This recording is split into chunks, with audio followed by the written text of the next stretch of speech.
লক্ষাধিক টাকা ব্যয়ে তৈরি হয়েছিল সরকারি প্রকল্পের গ্রামের ঢালাই রাস্তা। বাঁধানো হয়েছিল টালির পাইলিং করে পুকুরের পাড়।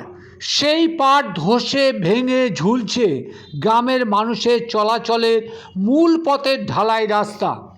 স্থানীয় তৃণমূল পঞ্চায়েত সদস্যের বাড়ি যাওয়ার রাস্তা যেভাবে ভেঙে ভগ্নদশায় ঝুলছে, তাতে বিপদ যে পদে পদে তা ভেঙে ঝুলে থাকা ঢালাই রাস্তার নিচে বাঁশের ঠেকো প্রমাণ করে দিয়েছে।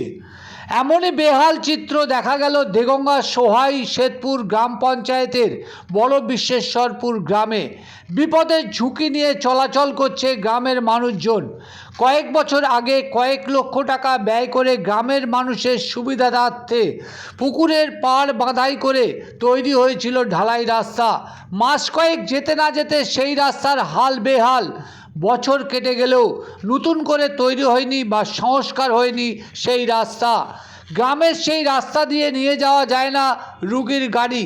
স্থানীয় পঞ্চায়েত সদস্যের বাড়ির প্রবেশের পথ বেহাল জেনেও সমাধানের পথ না মেলায় ক্ষোভ ঝরে পড়ল গ্রামবাসীর গলায়।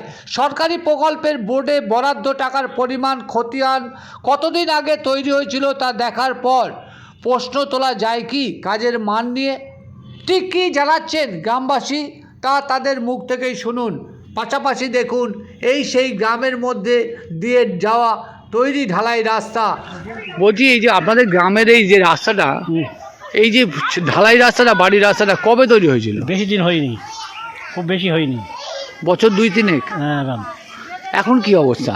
এই ভেঙে গেছে, আবার সোজা করতে হবে, এইটা ছাড়া কোনো।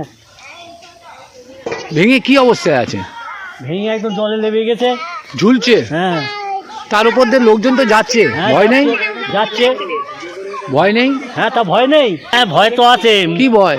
ভয় পড়িয়ে গিয়ে চাপা পড়িয়ে মরার ভয়। এই যা কি ভয়? ঝুলছে কি ওটা? হ্যাঁ, ঝুলছে, পুরো ঝুলছে না, দেখি আপনারা কি চান? আছে কি চাইছেন এটা নিয়ে? আমরা রাস্তাটা চাইছি, যে রাস্তাটা হ্যাঁ, আবার গাডল ভালো করে হোক, গাডল দিয়ে ভালো করে আবার হোক। কিন্তু কেমন গাডওয়াল তৈরি করলো? কি অবস্থা? গাডল তৈরি করেছিল, গাডল তৈরি করলে এই ধারে জল যেত, এই জল গিয়ে পুরো ধস নেবে, রাস্তাটা নিচে নেমে যায়। আপনাদের তো জীবনে তো যদি কোনো রুগীর গাড়ি হয় ঢুকতে পারবে না তো? রুগীর গাড়ি ঢুকতে পারে না তো, এধারে কোনো রুগীর গাড়ি ওই রাস্তায় গিয়ে তুলতে হয় রুগী নিয়ে। 3 বছর ধরে এটা হয়ে আছে, 3 বছরের বেশি হয়ে গেল। আপনারা 3 বছরের বেশি হয়ে গেছে রাস্তাটা। এখন আপনারা কেন এখন আমরা কি করব? আমাদের কিছু করার আছে। সরকার থেকে টাকা আসবে, তারপর কাজ হবে, তার আগে তো কাজ হচ্ছে না।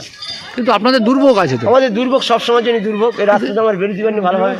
সাইকেলে বাচ্চারা স্কুল পড়ুয়ারা যেতে পারে? অনেক ছেলে রাস্তায় থেকে জলে পড়েও গেছে, এমন জিনিস এই দিনে এসে এসছে এক সময়। আপনার নাম কি? আমার নাম শ্যামল ঘোষ।